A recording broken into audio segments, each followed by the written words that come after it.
হরে কৃষ্ণ।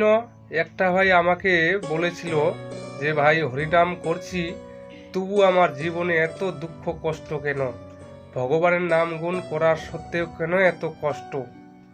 তো আমি সেই দাদাটাকে বলতে চাই যে দাদা, যদি এই ভিডিওটা দেখো অবশ্যই একটু চিন্তা ভাবনা করবে। কারণ যারা হরিনাম করে তাদের জীবনে, যারা সঠিক ভক্ত হয় তাদের জীবনে অনেকেই হরিনাম করার সত্ত্বেও কষ্ট, দুঃখ, কষ্ট থাকে। কেননা যদি আপনি একটা স্কুলে ভর্তি হন, আপনাকে বছরে বছরে পরীক্ষা দিতে হবে।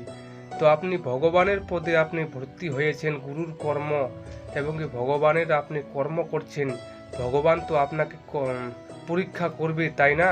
কারণ আপনি কতদূর দুঃখ কষ্ট ভোগ করতে পারছেন, কষ্টের মাঝেও আমার নাম গুণ করতে পারছেন কিনা, এটা ভগবান পরীক্ষা অবশ্যই করবে।